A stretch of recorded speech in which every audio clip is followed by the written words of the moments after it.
Okay, so you don't have to be a fan of UFC to know exactly who Ronda Rousey is. Not only is she the sport's most talented female athlete, but in the last 12 months, she's also become a household name. Now the American will be fighting in front of a record 70,000 crowd in Australia. And I'm pleased to say that Ronda joins us now here on CNN World Sport. So you're UFC's bantamweight champion. You now face Holly Holm this weekend. Holly, of course, is looking to prove the doubters wrong. Why are you so confident going into this fight? Why am I so confident going into this fight? Yeah. Well, I know I work harder than Holly does, and I know I wanted more than she does. And that's really, there's no big secret other than that. I'm willing to die in there, and she's there for a paycheck. That's the difference.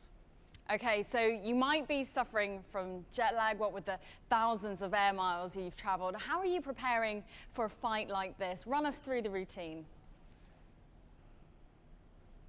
Well, I came out over 2 weeks early, so I left the States on Halloween, and I've been acclimating to the time zone. I'm pretty much all the way adjusted, and yeah, I'm ready to go at any moment.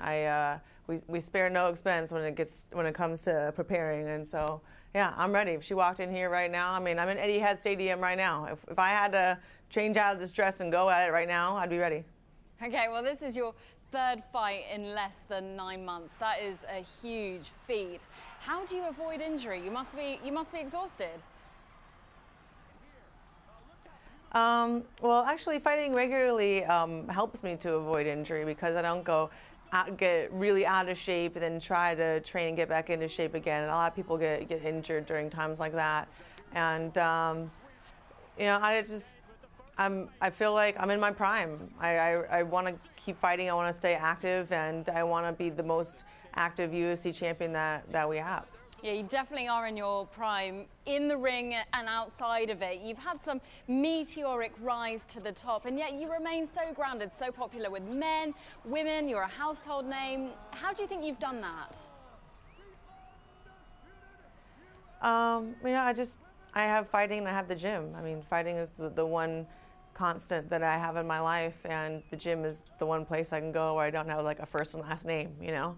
And the more crazy everything gets outside of fighting, the more I try to stay there, and I return to that place to really, you know, keep everything kind of grounded.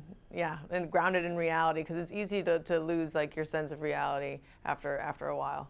Yeah, and you mentioned reality and how hard it can be. Do you think the fame has brought added pressure to perhaps what you say in public, what you do in public? Of course it does. It brings added pressure and scrutiny to everything, and that's why this life isn't for everyone. And I feel like I was born and raised to handle this. I really do believe it, and I believe that this is my task and nobody else's, and Holly's not going to take it from me. I don't even think she really wants it.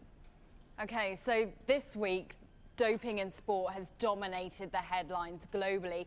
You won a bronze medal in judo at the Beijing Olympics. Did you ever feel cheated out of a medal?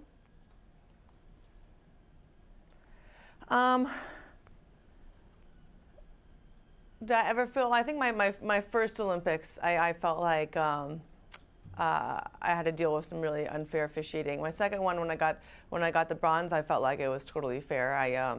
I was getting to the end of the match and there was no score, and I knew that from experience that I never win decisions, and so I decided to go for a haymaker instead of let it be in the referee's hands, because I don't trust in judges.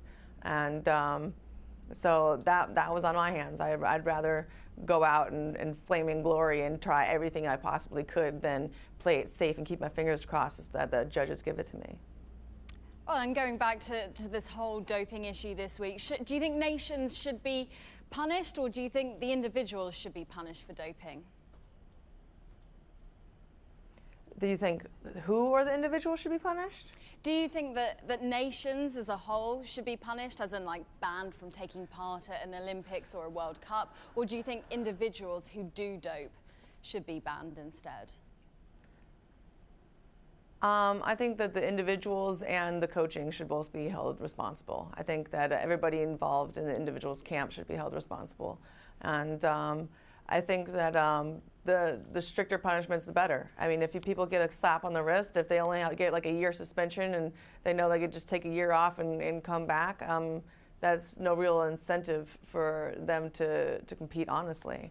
I think that you need to have longer suspensions and higher fines and potentially career-ending consequences for people to take the severity of the doping policy like seriously.